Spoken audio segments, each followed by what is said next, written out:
것이다. 우리가 사회주의 할 때는 뭡니까? 개인보다는 공동체를 우선하는 인간 생활의 개선을 목적으로 부동산 문제 등의 해결을 하기 위한 방법을 찾는 시장은 굉장히 효율적이거든요. 근데 그 시장이 고장났어. 자동차 고장난 거랑 똑같아요. 그럼 고쳐야죠. 네. 시험과 관련된 부분을 지금부터 들어가 보시면 되겠습니다.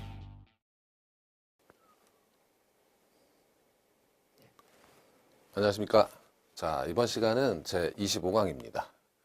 25강은 제 2장에 있는 투자 분석 기법 중에 어림세법과 비율 분석법. 이거는 계산 문제가 거의 나오는 형태가 되겠고요. 3절에 이제 마지막 절이죠. 투자론에 투자안의 평가 기법 5가지 중에 전통적 분석 기법 2가지, 회수기간법과 회계적 잉율법을 정리하시면 되겠습니다. 자, 2절 어림셈법이라고 하는 것은 이제 임대료, 즉 이게 캐시플로우, 현금 수지를 추정한 거니까 그 현금 수지를 보고 부동산 가치 혹은 가격을 보고 2가지를 보고 의사결정을 하는 방법이고, 이 어림셈법 중에는 이제 투자 금액을 임대료로 나누느냐, 임대료를 투자 금액으로 나누느냐, 역수관계 있죠. 2가지 방법이 있습니다. 비율 분석법은 주로 이게 재무 비율인데요. 각종 재무 비율을 보고 투자 의사결정을 하는 거다라고 생각하시면 되겠습니다. 안정성, 유동성, 생산성 비율이라는 3가지 측면에서 정리를 하시면 되겠습니다. 자, 이 어림셈법이라는 이름은 내가 대략 1인치다. 그래서 어림 잡아서 목수들이 이걸 보고 길이를 잰다 라고 하는 그런 뜻에서 연유한 거고요. 마찬가지로 가령 1,000억 원짜리 빌딩이다. 이걸 투자할 건지 말 것인지 의사결정을 해봐라 라고 할 때 여기서 발생하는 임대료와 부동산 가격 1,000억인데 그걸 보고 의사결정을 대략 하겠다. 정교한 기법은 아닌 거예요. 그래서 승수법과 수익률법으로 나뉘어져 있다라는 거죠. 일단 승수법은 승수하게 되면 부동산 가격을 임대료로 나누는데, 여기 임대료는 여기 지금 보시다시피 가능조소득, 유효조소득, 순영업소득, 세전현금수지, 세후현금수지 이렇게 하나, 둘, 셋, 넷, 5개의 기준이 있고요. 전에 말씀드렸지만 이 조소득의 개념은 매출액의 개념이고, 그죠? 매출액의 개념이고, 순영업소득은 총자본에 대한 수익이죠. 이게 차익과 관련이 없어요. 여기서부터 차익과 관련이 있으니까. 이거는 총자본에 대한 수익이고, 그 다음에 여기 세전하고 세후는 이거는 이제 원리금을 상환했기 때문에 이건 지분 수익과 관련된 내용이다. 이렇게 이제 설명을 드린 적이 있습니다. 그래서 승수라고 했을 때는 임대료 이런 것들로 부동산 가격을 나눠보는 겁니다. 가령 조소득 승수하게 되면 자, 빌딩에서 100억에 공실이 없이 임대됐을 때 100억에 매출액이 발생될 것으로 예상했다. 그런데 빌딩 가격이 1,000억이다. 라고 하면 10이 되는 거죠. 10배라는 뜻입니다. 승수라는 것은 곱하면 된다. 즉 다시 말해서 자, 요것이 가능조소득 혹은 유효조소득이고 얘가 부동산 가격이죠. 혹은 총투자 금액이죠. 이렇게 부동산 가격 총투자 금액을 조소득, 유효조소득으로 나누면 유효조소득 승수, 가능조소득으로 나누면 가능조소득 승수가 되겠습니다. 이렇게 나누어서 의사결정을 하는 방법을 말한다. 그래서 이것을 보고요. 이 승수가 이것은 항상 매출액 1원당 가격은 얼마인가 이런 뜻이죠. 임대료 1원당 가격은 싸면 좋죠. 그래서 승수는 낮을수록 좋다. 낮을수록 투자 가치가 있다라고 판단을 하는 겁니다. 그래서 여러 투자한 중에 A, B, C, D 여러 투자한 중에 이 승수가 낮은 걸 고르겠다. 이런 뜻이죠. 자, 그리고 순소득 승수는 이제 여기에요. 총 자본에 대한 수익이기 때문에 부동산 가격, 이게 투자 금액이죠. 총 투자 금액입니다. 그 다음에 순영업소득 이렇게 들어가면 여기가 순소득 승수다 이렇게 얘기하는 겁니다. 가령 순영업소득이 50억 원이고 가격이 1,000억이다 라고 하면 20이 나오는 거죠. 근데 여기다는 20년 이렇게 붙일 수가 있어요. 왜냐하면 이 순소득 승수라고 하는 것은 자, 이게 50억 벌었죠, 수익을. 그래서 50억으로 20년 벌면 1,000억 되잖아요. 자본회수 기간입니다. 순수이기 때문에 자본회수 기간이 되는 거고 얘는 자본회수 기간이라고 볼 수가 없는 거죠. 매출액 가지고 했으니까. 그래서 순소득 승수다 이렇게 보는 거고요. 자, 그 다음 세전현금수지 승수는 이제 여기로 와서 조심할 것은 총투자 금액이 아니라 부동산 가격이라고 제가 썼지만 이건 총투자 금액이에요. 전부 총자본 총투자 금액. 그런데 여기서는 지분 투자 금액이 되는 거죠. 왜냐하면 이 세전현금수지나 세후현금수지의 속성은 지분 수익입니다. 그래서 지분 투자 금액을 세전현금수지 Before Tax Cash Flow로 나누어서 구한다 이겁니다. 가령 지분 투자 금액이 300억이고 세전현금수지가 10억이라고 한다면 그러면 30이 되는 거죠. 그래서 30. 지분 회수하는데 30년이 걸리는 거고 1000억 총자본 회수하는데 뭐 20년이 걸린다. 이렇게 이제 볼 수가 있는 겁니다. 그래서 승수라고 나올 때는 몇 배가 나오니까 가격, 임대료. 그 임대료는 여러 가지가 있을 수 있다. 세후현금수지가 들어가면 세후현금수지 승수 이렇게 얘기하는 거고 이 승수 자체는 모두 낮을수록 투자 가치가 있다. 이렇게 판단한다는 겁니다. 이렇게 볼 수도 있고요. 얘를 뒤집어서 볼 수도 있어요. 얘를 뒤집으면 이제 이렇게 되니까 투자 금액 대비 임대료니까 수익률이죠. 역수입니다. 뒤집어서. 그래서 수익률법을 보면 저소득 승수의 역수는 총자산 회전율이다. 이렇게 얘기하는 거예요. 그래서 이거는 총투자 금액이죠. 총투자 금액 혹은 부동산 가격, 총투자 금액 분의 조소득, 가능 조소득, 유효 조소득 다 쓸 수가 있죠. 그래서 이 뜻은 어떤 뜻이냐면 이 회전율이라는 말을 한번 살펴보면 회전율이라는 건 이런 겁니다. 회전율은 어떤 기계가 있습니다. 기계 설비를 100억 주고 샀어요. 자, 그런데 수명이 5년인데 1년에 매출액이 20억 나왔다 그러면 망한 거죠.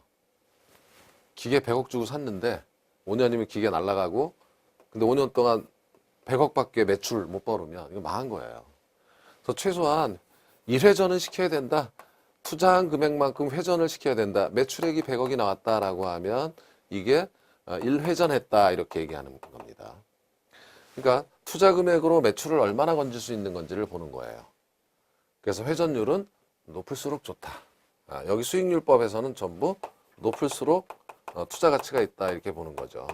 뭐 부동산이야 수명이 길기 때문에 1회전을 시키긴 어렵겠지만 말이죠. 가령 1000억짜리 부동산에 매출액이 200억 나왔다라고 하면 0.5죠. 0.2죠. 0.2가 된다. 회전율 0.2다. 이렇게 얘기를 하는 겁니다. 그래서 여러분 시험에 17회인가요? 저소득 승수의 역수는 뭐 가능 저소득 승수의 역수는 총자산 회전율이다. 이렇게 이제 나왔던 적도 있고. 순소득 승수는 좀 전에 자본 회수 기간이다. 이렇게 얘기했죠. 승수 자체가 자본 회수 기간입니다.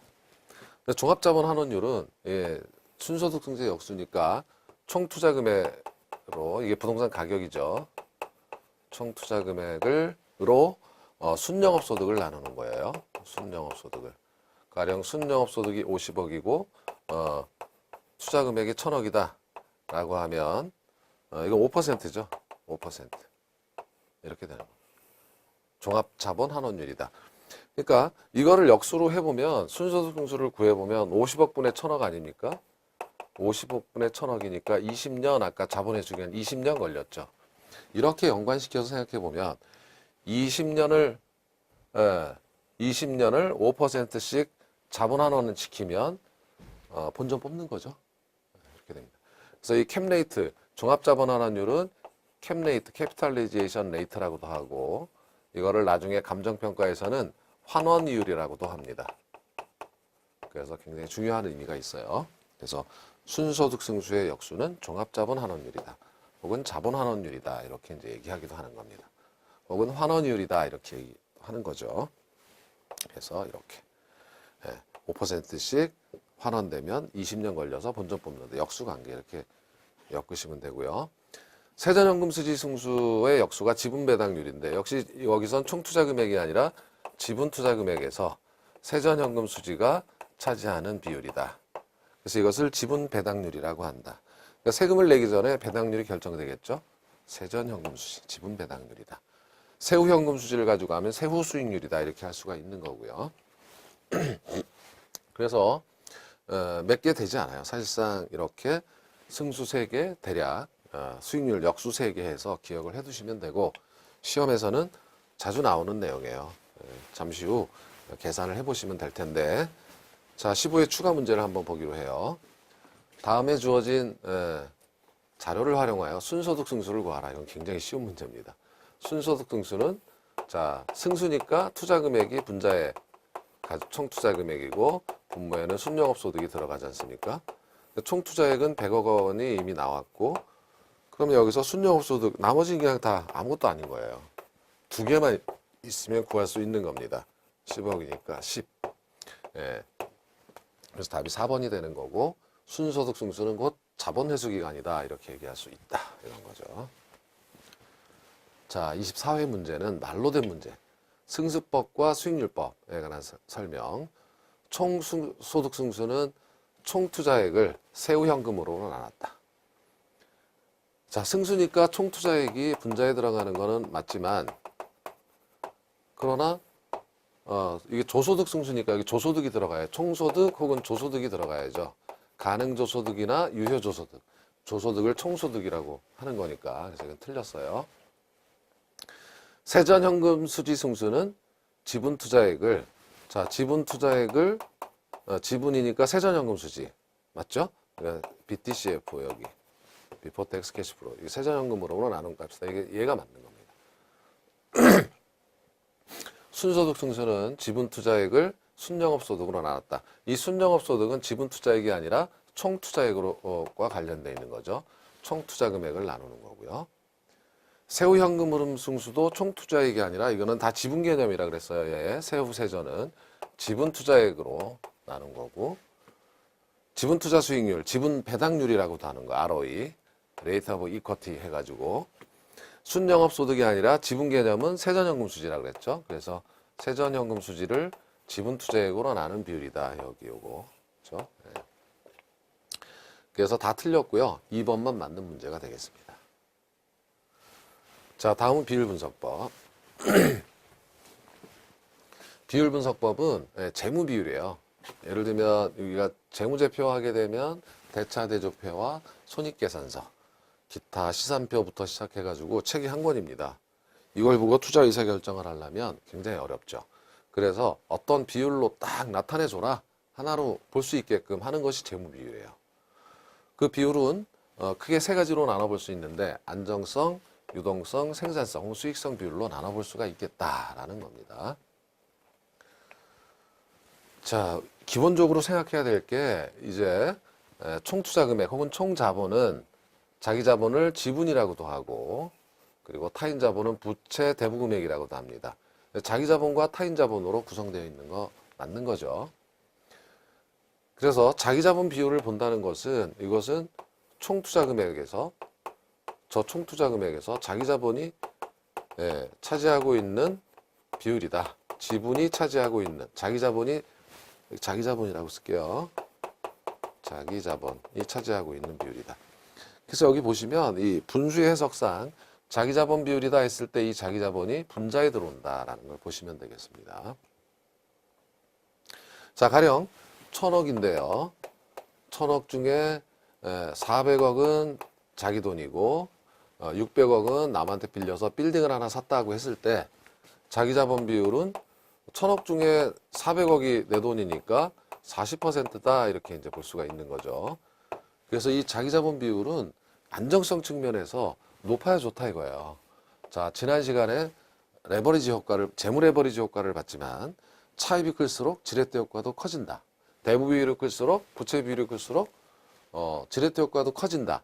지렛대 효과가 커진다는 것은 수익률의 변동폭이 커져서 위험도 그만큼 커진다라는 거잖아요. 그래서 안정성 측면에서는 자기 자본 비율이 높을수록 좋다 이렇게 보는 거죠. 자, 다음에 대부 비율은 바로 이 부분, 타인 자본에 대한 비율이에요. 그러니까 이것은 총 투자액에서 총 투자액이 천억인데 거기서 대부 금액이 차지하는 비율. 그래서 대부 비율 해서 이것은 천억 중에 600억을 빌렸죠. 그러니까 60%다 이렇게 되는 거고. 그래서 자기 자본 비율과 대부 비율을 합치면 100% 혹은 1이 된다 이렇게 되는 거죠. 전체가 된다 이런 뜻입니다. 자, 그런데 부채 비율은 또 뭡니까? 라고 하는 거예요. 이 부채 비율이 굉장히 중요한 내용인데, 그리고 중요한 지표 중에 하나예요. 부채가 차지하는 비율이다. 그럼 여기서 했잖아요. 60%. 그럼 이것은 어떤 의미가 있냐면 총 투자액이 아니라 자기 자본에서 부채가 차지하는 비율이에요. 자기 자본 그리고 여기가 부채입니다. 이거 대부 금액이나 부채는 같은 거예요. 근데 분모가 달라지는 거죠. 그래서 부채가 없으면 분자부터 부자다 이렇게 기억하셔야 돼요. 부자. 부채가 없으면 부자. 잘 안 잊어버리시겠죠? 그래서 자, 부채는 600억이고 자기 자본은 400억이죠. 그럼 1.5니까 150%가 되는 겁니다. 그렇죠? 네, 150%다. 그래서 여러분 보면 업종마다 이 부채 비율이 다른데 업종 평균을 넘어서는 부채 비율은 좀 안 좋다. 뭐 이렇게 이제 판단하는 거죠. 자, 부채 비율이나 대부 비율은 낮을수록 안전성 측면에서 괜찮다. 이런 거죠. 항상 차입 부채 이런 것이 많을수록 레버리지가 커지면서 위험이 커지니까 안전성 측면에서는 남의 돈의 비율이 좀 적은 게 좋고 자기 자본 비율은 높은 게 좋다. 이런 내용이에요. 이것이 첫 번째 안정성 비율이었습니다. 자, 그런데 여기서 대부 비율이 커질수록 부채 비율은 급증한다라고 했으니까 이걸 한번 보기로 하죠. 대부 비율 60%라고 하는 것은 가령 100원 중에 60원이 부채입니다. 대부 금액. 그럼 부채 비율은 자, 이걸 보면 부채는 60원 그대로죠. 100원 중에 60원이 부채니까 자기 자본은 40원이죠. 그러면 자기 자본은 150%다 이렇게 얘기할 수가 있는 거고요. 자, 대부 비율이 80%라는 것은 100분의 80. 100원 중에 80을 빌렸으니까 부채는 80원이고 나머지 20원이 자기 자본이니까 400이 되는 거죠. 4가 되니까 급증합니다. 그러니까 대부 비율 많이 빌릴수록 대부 비율은 조금 증가했는데 부채 비율은 더 많이 증가하죠. 그럴 수밖에 없는 게 대부 비율이 커진다는 것은 부채가 늘어나고 자기 자본이 줄어든다는 거니까 이렇게 커지는 거예요. 숫자가. 분모가 적어지고 분자가 커지면서. 자, 그리고 자기 자본 비율 더하기 대부 비율은 1이다라는 건 당연하고요. 이거는 그냥 남의 돈 비율하고 내 돈 비율하고 합치면 전부 다 이런 뜻이니까 쉽고 아까 하셨던 거죠. 자, 요거는 그냥 한번 계산만 해보면 되는 거예요. 그냥 외우려고 하지 마시고. 그러니까 이렇게 나눈 거죠. 이렇게. 대부 비율을 부채 비율로 나눈 거예요. 이렇게 나눠보면 이렇게 되잖아요. 그래서 이렇게 곱해서 분모로 갑니다. 총 투자액 곱하기 부채. 그 다음에 바깥의 것은 분모로, 분자로 가죠. 그래서 자기 자본 곱하기 대부 금액. 이렇게 되는데 부채와 대부 금액은 같은 거예요. 같은 거는 지워지니까 총 투자액에서 자기 자본이 차지하는 비율은 바로 자기 자본 비율이다. 이렇게 볼 수가 있는 겁니다. 자, 이것이 안정성 비율이었어요. 여기에 관련된 문제를 볼까요? 자, 22회 문제인데 가로 채우기예요. 부채 비율에 관한 내용. 자, 요게 자본 총계가 자기 자본이고 이게 자기 자본인 거예요. 부채 총계는 말 그대로 부채예요. 예. 그래서 자산 총계는 이거 더하면 20만 원이 되겠죠. 자산 총계는 20만 원. 이거 더하면 되니까. 이게 총 자산이에요. 자본과 부채를 더하면 총 자산이 된다. 그러면 부채 비율은 어떻게 됩니까? 이거 나누면 되죠. 예. 거꾸로 뒤집어서. 그러니까 16만 원분의 4만 원이죠. 4분의 1이니까 25%입니다. 이렇게 되는 거고. 여기 더하면 40만 원이고. 그렇죠? 이거 나누면 되죠. 20만 원, 20만 원이니까 이건 1이니까 100%가 되는 거죠. 그래서 답이 1번이 되는 겁니다. 이런 문제가 있었고요. 자, 다음 유동성 비율이에요. 자, 유동성 비율이 중요한데 그 중에 부채 감당률은 빈출입니다. 꼭 기억을 하셔야 돼요. 유동성이라고 하는 것은 이제 유동성은 황금성이다. 그러니까 현금 흐름이 괜찮다. 단기적으로 지급 능력이 있다. 부채 상환 능력이 있다. 너네들한테 돈을 빌려줘도 되겠다. 이렇게 판단하는 비율입니다. 대출기관 입장에서는. 여기서 보시면 이 두 개를 주목하자 이거죠. 이렇게 매출액이 나오고 기타 충당금 빼고 그렇죠. 그래서 유효조석이 나오면 경비 빼면 이제 순수이익이 들어와요. 여기서 이자를 갚아야 되죠. 이건 원리금 상환액이라고 했으니까. 그러니까 이 순영업소득으로 얼마나 감당할 수 있는가 이렇게 줄구면 부채 감당률입니다. 그래서 순영업소득을 부채 서비스액으로 나누면 이게 부채 감당률이에요. 갚아야 될 원리금이 1억인데 순영업소득이 2억이라면 2가 되는 거죠. 그러니까 이것은 굉장히 좋은 거죠. 순영업소득 2억, 순수익 2억 났고 거기서 원리금 갚아도 1억이 남잖아요. 그래서 이거 기준은요 1이에요. 1. 자, 이게 1억일 때는 1이죠. 그러니까 최소한 얘가 1보다 커야 합니다. 부채 감당률이 1보다 크다는 것은 순영업소득이 더 많다는 거죠. 그러니까 부채를 갖고도 남는 게 있어야 한다 이런 뜻이에요. 그래서 부채 감당률은 1보다 커야 좋다. 이게 감당률이기 때문에 감당하는 건 크면 좋습니다. 자, 채무불이익률은 결국은 이거예요. 여기 부채를 갚을 수 있는가라는 걸 보는 건데 아까는 부채 감당률에서는 순영업소득을 기준으로 봤습니다만 여기서는 매출액 기준으로 여기서부터 기준으로 해서 보는 겁니다. 근데 이게 불이익률이니까 이것은 크면 안 되고 작을수록 좋은 거죠. 얘는 클수록 좋은 거고 작을수록 좋다는 것은 나갈 돈이 분자에 들어간다는 거예요. 즉 매출액으로 즉 유효조소득에서부터 나갈 돈 영업경비 하나 있고 부채 서비스액 있습니다. 이렇게 보는 거죠. 그래서 매출액 즉 유효조소득에부터 앞으로 나갈 게 영업경비 부채 서비스가 있는데 그 두 개를 합한 것이 1보다 작아야 그죠? 되겠죠. 얘와 달리. 그래서 작을수록 좋다 이렇게 되는 겁니다. 매출 당신 돈 벌어서 비용 빼고 그 다음에 부채 서비스 얼마나 갚을 수 있니? 라는 거니까 얘랑 뭐 별 다른 개념은 아니에요. 요 두 개만 두 개를 기준으로 순영업소득을 기준으로 본 것이 아니라 유효조소득을 기준으로 봤다는 점에서 조금 차이가 있는 거죠. 기타 유동비율은 유동자산분의 유동자산을 유동부채로 나누어서 이 유동이 들어갈 때는 1년 안에 현금화할 수 있는 자산의 비율이죠. 그래서 유동비율이 높을수록 유동성이 좋다 이렇게 볼 수가 있는 거죠. 1년 안에 현금화할 수 있는 자산이 부채보다 많다면 이게 크다면 좋은 거죠. 클수록. 자, 이런 것들을 통해서 우리가 투자 판정을 할 수 있겠다라고 하는 거였습니다. 다음은 생산성, 수익성 비율인데 그 중에서는 영업경비 비율이 굉장히 자주 나오죠. 다시 말해서 매출이 엄청 많은데 경비가 많아. 그럼 수익성, 생산성 없는 거예요. 그래서 경비 비율은 낮을수록 좋습니다. 즉 경비 비율이란 조소득에서 주로 유효조소득을 가지고 하는 건데 가능조소득을 할 수도 있어요. 그래서 영업경비가 차지하는 비율이다. 그래서 영업경비 비율 줄여가지고 경비 비율이라고도 한다.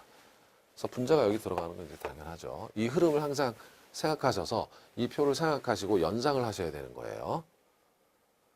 자, 다음은 소득 비율인데 이제 같은 맥락에서 자, 공실 없이 임대될 공실이 없는 상태, 공실 없이 다 임대될 때 들어오는 매출액에서 임대료 수입에서 다 빼고 순영업소득이 차지하는 비율이 클수록 이런 경비 등이 적다는 뜻이에요. 공실도 적다는 뜻이고. 그러니까 이것은 가능조소득을 이렇게 쓰겠습니다. 가능조소득으로 순영업소득을 나눠보면 되는 거죠. 소득 비율이 높을수록 생산성이 좋은 거죠. 이렇게 이제 보실 수가 있고 공실률은 이미 봤지만 요 비율이에요. 가능 중에서 공실 및 대손 충당금이 차지하는 비율이고 이것은 낮을수록 좋다. 뭐 이런 것 등이 비율 분석법에 해당하는 내용이 되겠습니다. 자, 그런데 이러한 어림셈법과 비율 분석법의 문제점은 뭐냐면 동일한 투자안이라도 상이한 결과가 나올 수가 있다. 이건 어떤 뜻이냐면 안정성 측면에서는 좋다 이거죠. 그래서 자기 자본 비율이 굉장히 높다. 자기 자본 비율이 굉장히 높아서 좋다. 그런데 그렇다고 생산성이 좋다 이건 아니에요. 생산성이 낮을 수도 있어요. 안정성은 있지만 생산성은 낮을 수도 있고 또 유동성 비율도 또 어떻게 될지도 몰라요. 각 제시하는 방향이 다르기 때문에 지표별로 각각 상이한 결과가 나올 때 어떻게 의사결정을 해야 될지가 어렵다. 그런 문제가 있다는 거고. 화폐의 시간 가치를 고려하지 못하는 건 당연합니다. 1년 후 들어올 수입 등을 현재 가치로 계산한다든지 이런 걸 안 하는 거죠. 화폐의 시간 가치를 고려하는 방법은 다음 시간에 DCF법에서 정리를 하게 됩니다. 자, 문제를 볼까요? 17회 기출입니다. 재무비율과 승수에 관한 대안 설명 중 옳은 것. 종합자본환원율 하게 되면 기억나십니까? 캡레이트라고 했던 거. 이것은 순소득 승수 뒤집은 거죠. 찾아보시고 부채 감당률이 1보다 작으면 이건 망한 거죠. 부채 감당률은 순영업소득을 부채 서비스로 나눈 거니까 1보다 작으면 분모가 더 큰 거죠. 이거 원리금 갚지 못해요. 지급 능력이 충분하다 이건 할 수가 없는 겁니다. 틀렸고 총자산 회전율은 투자된 총자산에 대한 순영업소득이 아니라 이건 매출액을 본다 그랬죠. 그래서 조소득으로 바꿔주셔야 합니다. 틀렸죠. 대부 비율이 높을수록 레버리지 효과가 커지는 거고요. 이건 지난 시간에 계산도 해봤고 채무불이익률은 순영업소득이 영업경비와 부채 서비스를 얼마나 감당할 수 있는가. 순영업소득이 아니라 매출액 기준이라고 그랬죠. 유효조소득에서 영업경비가 빠지는 거예요. 그래서 얘는 유효조소득으로 바꿔줘야 하고 따라서 1번만 옳은 답이 되겠습니다. 자, 이제 계산 문제가 이 부분에서 자주 나오게 되는데 20회입니다. 자, 1년간 현금 흐름이 주어져 있고요. 총소득과 유효총소득의 차이는 공실로 인한 것임 이렇게 쓴 이유는 기타 수입 없다는 거죠. 그런 거고 단위는 1,000원. 그러니까 얘는 여기다 1,000원을 더 붙이면 10억이다 이 뜻이에요. 부동산 가치가.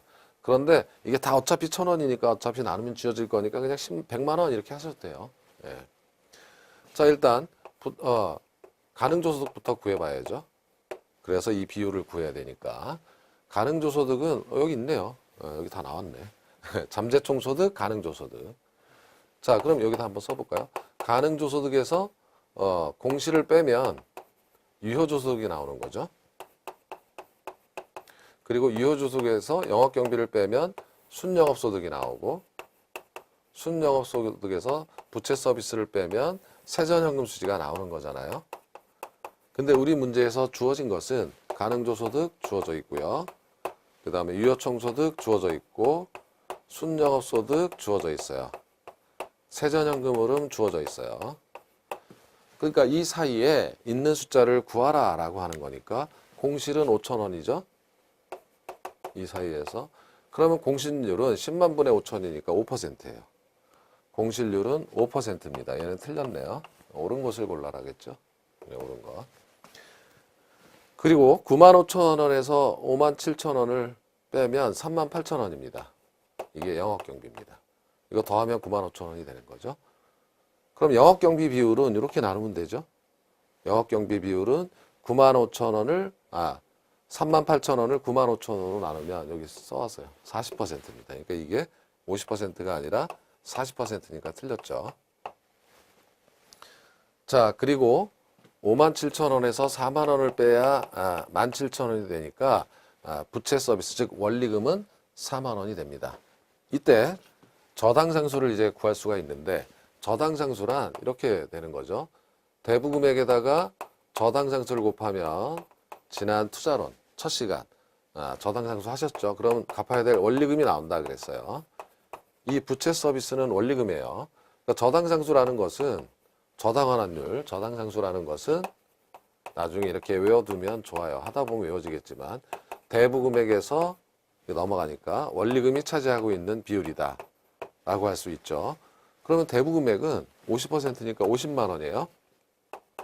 그럼 50만 원에서 원리금은 4만 원이죠. 58, 40이니까 8%입니다. 58, 40. 이게 저당상수입니다. 그래서 얘가 8%가 되는 거고요. 틀렸고. 자, 그 다음에 3개가 틀렸고, 지분환원율, 지분배당률은 여기 세전연금 수지 있는 거죠. 그러니까 이 세전연금 수지를 뭐로 나눠요? 지분투자금액으로 나눠야 되는데, 지분투자금액도 얼마입니까? 50만 원이죠. 50%니까 100만 원 중에 절반이에요. 그러니까 50만 원을 17,000으로 나누면 지분배당률이 되는 겁니다. 이렇게 되면 이거는 4.5인가요? 50만 원, 50만 원으로 세전연금 수지 여기 주어져 있는 거 17,000 나누면 됩니다. 그럼 이거 한번 해보면 되죠. 암산이 안 돼서 5, 35, 25, 4, 20 이게 3.4%입니다. 예, 틀렸어요. 그러면 종합자본환원율 결국 5번째가 맞네. 종합자본환원율은 총투자금액을 순영업소득으로 순영업소득을 나눈 거죠. 57,000원, 100만 원. 57,000원 나누기 100만 원 하면 5.7%에서 5번만 맞습니다. 그래서 5번부터 계산할 거예요. 그렇죠? 쉬운 거. 나머지는 계산 안 해도 되는데 객관식이라. 자, 21회입니다. 제시된 내용에 대한 설명으로 틀린 거. 갑은 5억을 투자하여 순영업소득이 연간 8천만 원, 저당 지불액이 4천만 원인 부동산을 8억에 구입하였다. 종합자본환원율은 자, 이건 어떻게 되죠? 총 투자 금액이 8억 원이고 그 중에 순영업소득이 얼마야? 8천만 원이네. 그러면 맞는 거네요. 8억분의 8천만 원은 10%입니다. 자, 저당 비율은 얼마일까? 저당 비율은 저당 지불액이 4천만 원. 그죠? 8억 중에 4천만 원. 8억이죠. 8억에서 4천만 원. 그러면 이게 틀렸나요? 순영업소 저당 지불액이 4천만 원. 4천만 원. 부동산 가격이 8억 원. 이제 이게 아니라 저당 비율은 저당 상수 구하라는 거네. 대부 금액에서 그러니까 8억에서 5억이니까 대부 금액이 3억이네요. 그쵸? 5억 원을 투자해서 8억 샀으니까 3억을 빌린 겁니다. 그러면 이거를 4 나누기 3, 3일은 3, 3, 3은 9 해서 이거 뭐 틀렸네요. 얘가 틀린 것 같은데요. 예. 자, 자본회수 기간은 얘 역수니까 10년 맞고요. 10년. 저 헷갈리네. 10년이죠. 얘 역수니까 8천분의 8억. 지분환원율은 얼마입니까? 지분환원율. 지분 배당률이에요. 그러니까 세전연금 수지를 지분투자금액으로 나누면 되니까 이게 지금 이건 좀 이따 하기로 하고 지분환원율은 지분투자금액이 5억이었죠. 5억 원이었고 5억 원에서 이게 대부 비율이에요. 헷갈렸네. 잠시 후에 하기로 하고 지금 지분환원율은 지분투자금액 5억 분의 세전연금 수지. 그러니까 세전연금 수지는 자 순영업소득이 8천만 원이죠. 8천만 원. 저당 지불액이 원리금이죠. 원리금이 4천만 원. 그러면 세전연금 수지 이거 빼야 되니까 세전연금 수지도 4천만 원. 5억 분의 4천만 원. 그죠? 그러니까 8%. 얘가 틀렸네요. 8%입니다. 부채 감당률은 이거 나누면 되죠. 순영업소득을 4천원으로 나누면 얘는 2가 되는 거 맞는 겁니다. 맞고 얘가 틀렸어요. 자, 그럼 저당 비율은 제가 약간 헤매입니다. 저당 비율은 3억, 8억입니다. 그렇죠? 8억 원분의 3억 원이니까 8억 원에 구입했고 빌린 돈이 3억, 대부 비율이에요. 대부 비율. 그러니까 37.5% 맞죠? 이거 맞는 거고. 그래서 4번이 틀렸어요. 4번은 7%가 아니라 8%다. 이렇게 해서 계산하시면 됩니다. 자, 23회 문제는 23회 문제는 말로 된 문제.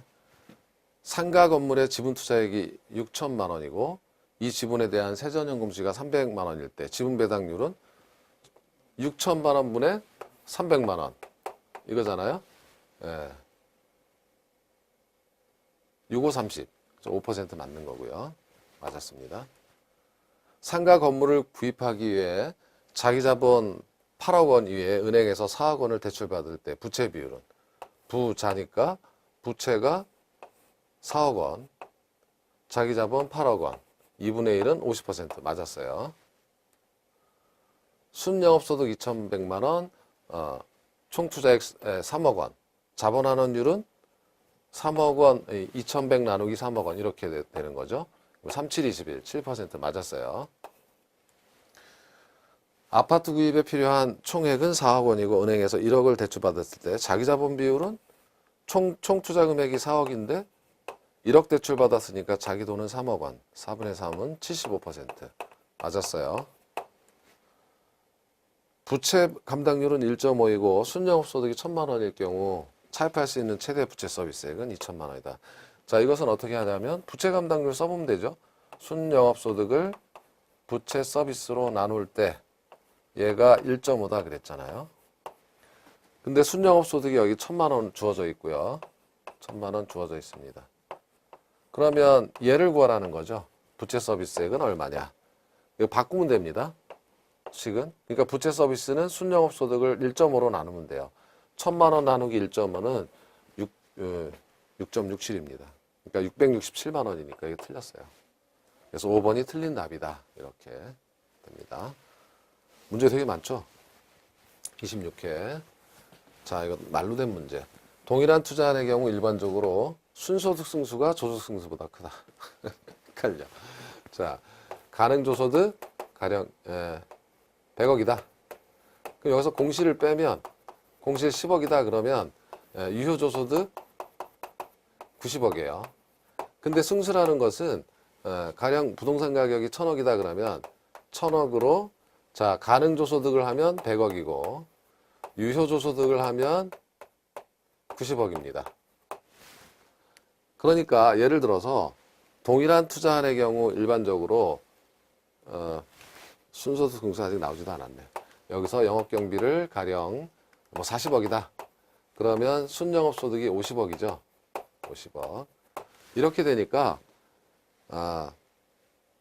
조소득 승수, 가령 가능조소득 승수하고 요거하고 지금 부동산 가격은 똑같은데 여기가 50억이잖아요. 순영업소득. 그러니까 밑으로 갈수록 분모가 적어지는 거죠. 분모가 적어지는 거는 커지는 거죠.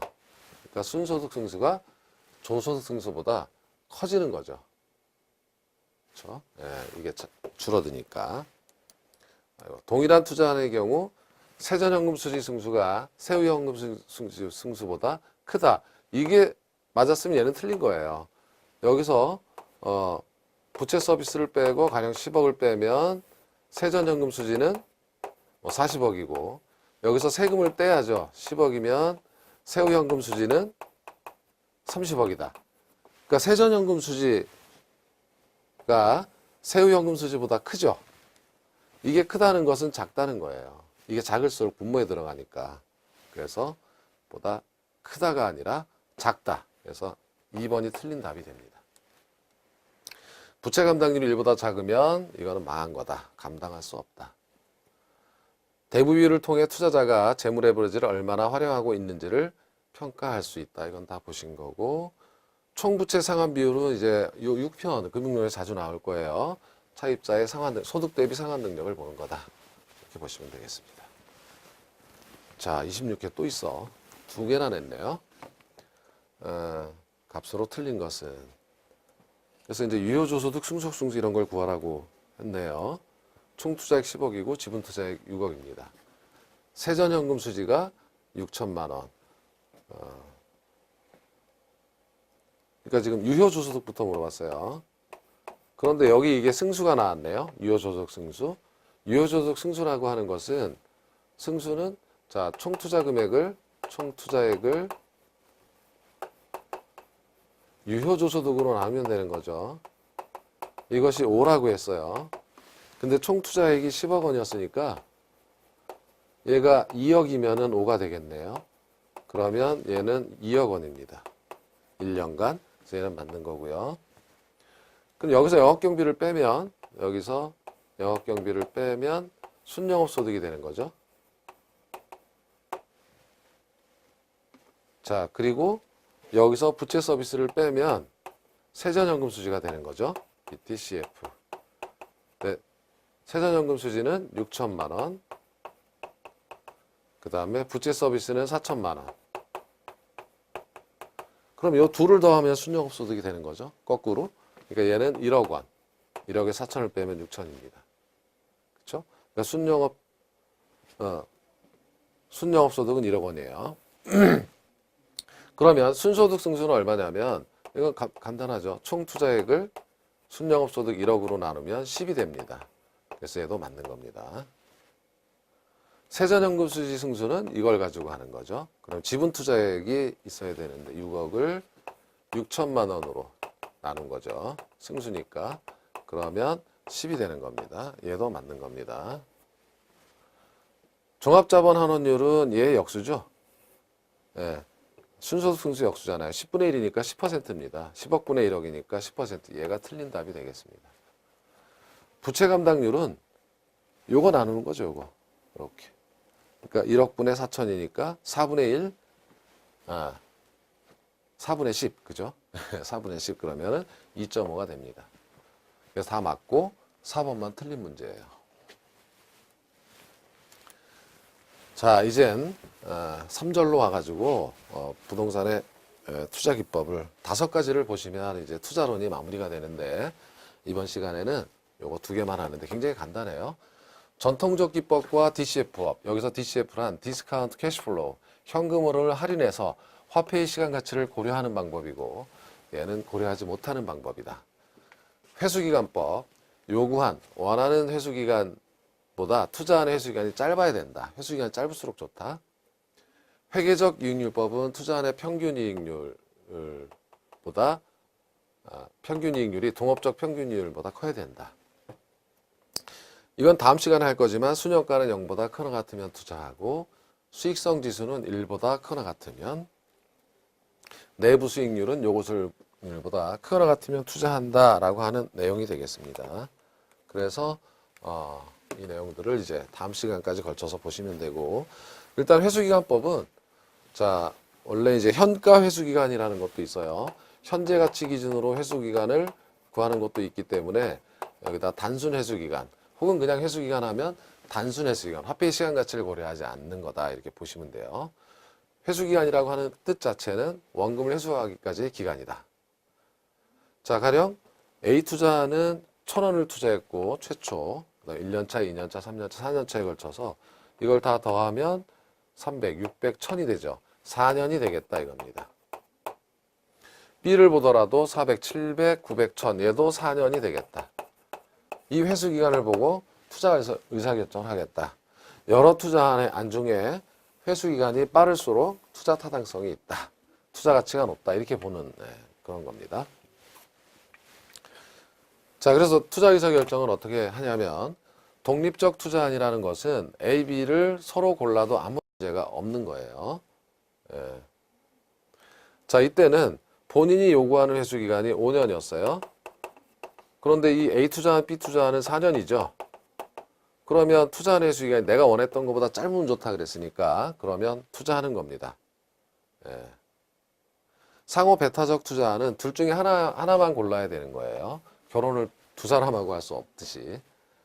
그러면 이 중에서 가장 짧은 거를 고르는 겁니다. 가장 짧은 거. 가령 하나가 3년이고 하나가 4년이다 그러면 3년짜리 고르면 되는 거예요. 예. 이런 것을 상호배타적 투자안이라고 한다. 이런 겁니다. 그런데 이제 문제는 이게 상호배타적 투자안인 경우 하나를 골라라 하면 뭘 고르실 겁니까? 라고 하면 혼돈이 와요. 얘도 4년이고 얘도 4년입니다. 회수기간이. 골라 잡아서 A를 골랐다라고 하면 잘못된 겁니다. 똑같이 4년에 걸쳐서 1,000원이 들어온다고 하더라도 초기에 현금 흐름이 유입이 많은 B 투자안이 훨씬 유리해요. 나중에 많이 들어오는 것보다. 왜냐하면 나중에 많이 들어오게 되면 현재 가치로 환원하면 기간이 길어질수록 확 찌그러들잖아요. 줄어듭니다. 그래서 똑같이 현금 흐름이 같다고 하면 이때 들어오는 돈이 다 같다고 하더라도 초기에 현금 흐름이 많은 투자안이 나중에 많은 투자안보다 현가로 현재 가치로 회수기간을 구해보면 더 짧은 거예요. 그래서 단점은 화폐의 시간 가치를 무시하고 있다, 이런 뜻입니다. 화폐의 시간 가치.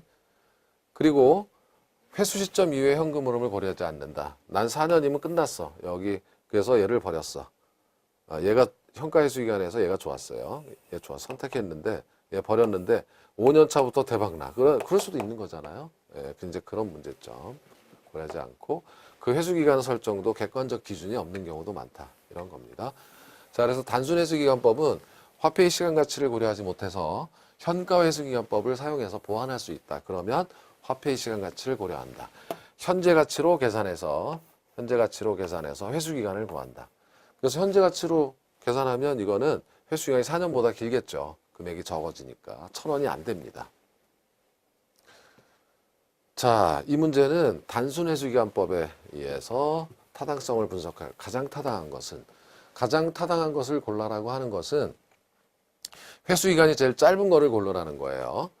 회수 기간이 가장 짧은 거를 골라라. 얘는 자, 보면 여기까지 400원이죠.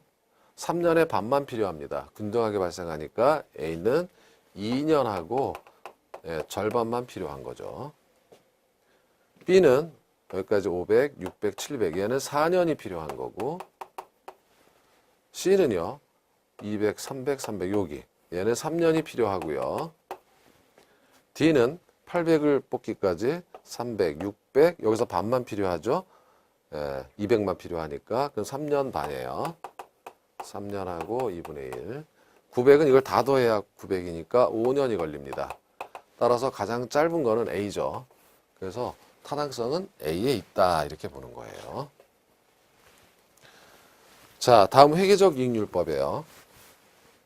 회계적 이익률법이라는 것은 우리가 아까 지난 시간에 이어서 캐시플로우, 현금 흐름을 추정할 때 이거 현금 흐름을 추정하고 할 때는 감가상각비는 영업경비에 포함시키지 않았어요. 감가상각비는 영업경비에 포함시키지 않았다. 그런데 회계에서는 감가상각에 포함됩니다. 그래서 회계적 이익률법이란 회계장부를 기준으로 해서 감가상각이 반영됐을 때의 평균 수익률을 보고 투자 의사 결정하겠다, 이겁니다. 가령 어떤 건물을 샀는데 총 투자액이 9,000원이다. 처음에 샀어요. 장부가에 9,000원 딱 잡히는 겁니다. 그리고 1년이 지나면 자, 가령 정액법이고 수명이 3년이라고 했을 때 3,000원씩 3년 동안 비용으로 감가상각으로 처리해야 합니다. 3,000원, 그래서 6,000원만 남았고요. 두 번째. 그래서 처음에 샀을 때 장부상 9,000원으로 기장이 되고 1년이 지나면 감가상각이 6,000원. 이제 3,000원이 더 상각되니까 2년 후에 3,000원, 3년 후에 빵이 됐다, 이겁니다. 그래서 연평균 투자 금액을 구해야 되는 거예요. 투자 금액이 하나가 아니라 감가상각을 반영했으니까. 그러면 9,000, 6,000, 3,000 더하기 0 이걸 4로 나누면 4,500원이 된다, 이런 식으로 해서 연평균 투자 금액을 구하고, 그 다음 연평균 순이익을 구해야 돼요. 연평균 순이익은 역시 경비, 비용으로 처리하니까 자, 우리는 총 수입에서 그냥 비용만 빼는 게 아니라 감가상각까지 빼가지고 여기 감가상각도 빼서 순이익을 구한다, 이겁니다. 그래서 순이익은 이렇게 5천, 6천원이 났는데 3년 동안 6천원이 났으니까 이걸 평균하면 2천이죠. 더하기 6천 나누기 3하면 그럼 2천을 4,500으로 나누면 자, 회계적 이익률은 44.4%다. 이걸 가지고 의사결정하겠다. 동업종 평균은 30밖에 안 되는데 이건 괜찮네. 그럼 투자하겠다. 뭐 이렇게 되는 거예요. 그래서 정리를 하게 되면 장부상 연평균 순이익을 연평균 투자 금액으로 나눈다. 회계라는 말이 들어간 거는 감가상각을 반영한다. 투자 금액과 순이익에. 그래서 판정은 투자안의 수익률이 높아야 한다. 동업종 평균보다. 문제점은 감가상각비는 현금 흐름을 반영하지 않은 거잖아요. 이거는 그래서 아까 캐시플로우에 의한 기준이 아니다. 그렇죠? 그리고 화폐의 시간 가치를 고려하지 못하고 있죠. 여기 아까 보시다시피 이게 3년 후에 들어올 수익 등을 현재 가치로 만들지 않았어요. 그래서 화폐의 시간 가치를 고려하지 않았다. 자, 22회 문제를 보면 다음 부동산 투자 분석 기법 중 할인 기법이 아닌 것을 하면 회수기간법, 회계적 수익률법. 굉장히 쉽죠. 니은과 미음이에요. 답이 4번입니다. 자, 이번엔 OX. 대부 비율은 부동산 가치분의 대부 금액 맞죠?